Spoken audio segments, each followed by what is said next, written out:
جو ساری زندگی نافرمانی کر کے اس کو منانے کا خیال آیا، جوانی میں تو بہت اعلیٰ چیز ہے، ساری زندگی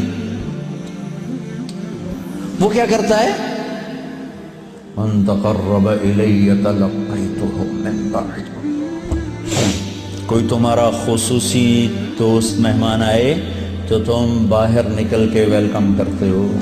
ہم لوگ ملنے آئے تو اپنے کمرے میں ہی، لیکن کوئی خصوصی پتہ چلے تو بھاگتے ہو جلدی سے جا کر دروازے پر کھڑے ہو تو گاڑی کا دروازہ کھول دو، پھر ساتھ لے کر آتے ہو۔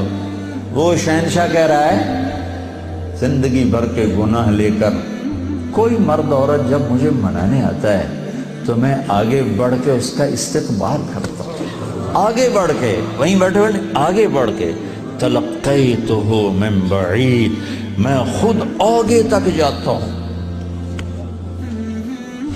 اسے ساتھ لے کے۔ آگے کب سے تیرا انتظار تھا، اللہ کو کیا ضرورت کسی کی۔ ایک مرد عورت توبہ کر لے تو ساتوں آسمان پہ لائٹیں لگ جاتی، ساتوں آسمان میں لائٹیں۔ وہ کہتے ہیں یہ کیا چکر ہے؟ تو اللہ کی طرف سے اعلان ہوتا ہے ایک اللہ کے بندی نے توبہ کی ہے، اس کی خوشی میں یہ سب روشنیاں۔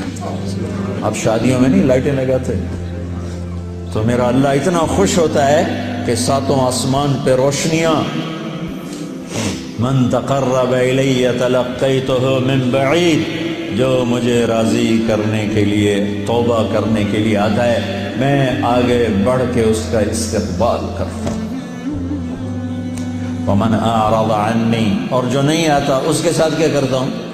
نادیتہ عن قریب، اس کے پاس میں خود چلا جاتا ہوں۔ آجا مجھے منا لے، آجا مجھے منا لے۔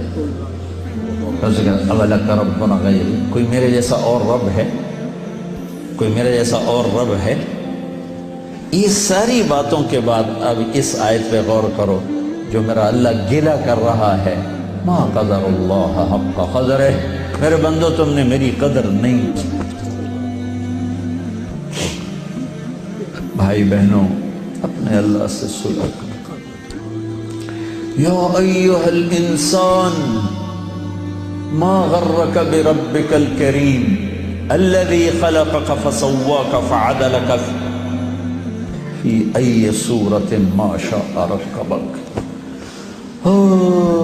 انسان، کیا ان الفاظ میں کیا پیار ہے، کیا شہد ٹپکتا ہوا ہے۔ چھتے سے شہد ٹپکتا ہے، اللہ کی قسم، یا ایھا الانسان، صرف اس ایک بول میں ساری دنیا کا شہد بھروں، اس سے بھی اس میں مٹھاس زیادہ ہے۔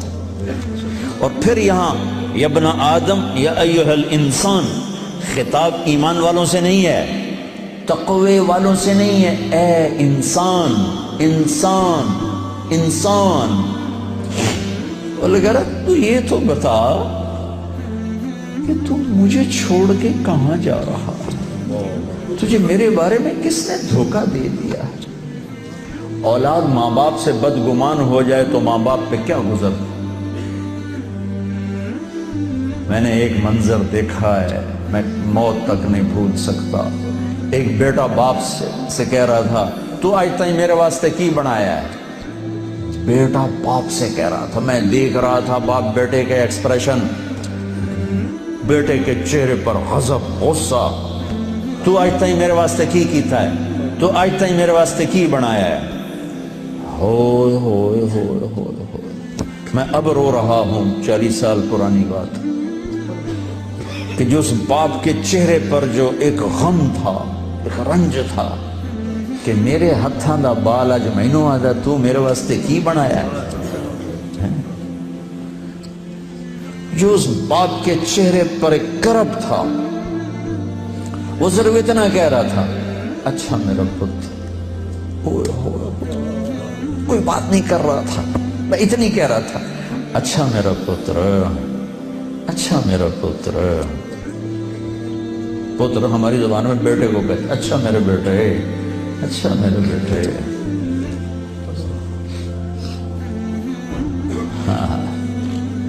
یہ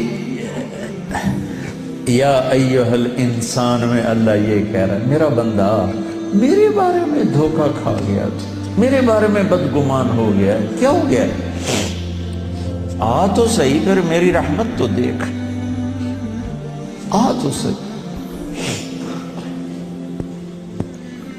حضرت عمر رضی اللہ عنہ کے زمانے میں ایک شخص گویہ تھا، وہ ایک تارا ہوتا تھا، وہ بجا بجا کے نا اپنی روٹی کماتا تھا، بوڑھا ہو گیا، آواز ختم ہو گئی،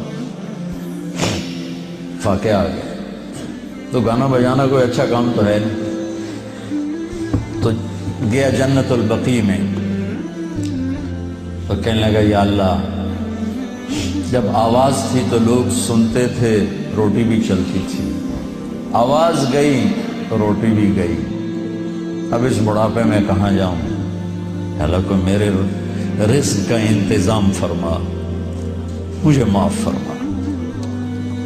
عمر رضی اللہ عنہ مسجد میں سوئے ہوئے تھے، ان کو خواب میں آواز آئی، میرا ایک بندہ جنت البقیع میں مجھے پکار رہا۔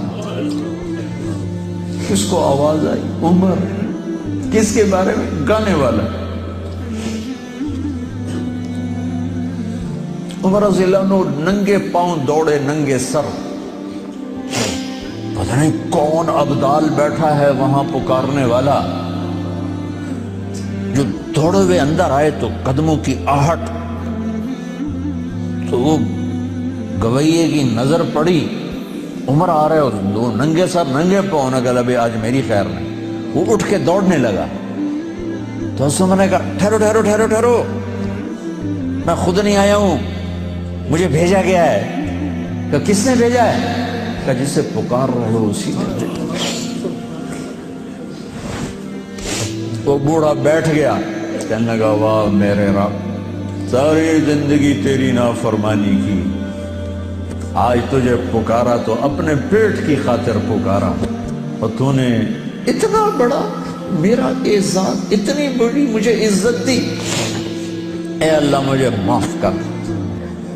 اس کی چیخ نکلی اور مر گئی۔ عمر رضی اللہ تعالیٰ نے خود اس کا جنازہ پڑھا ہے۔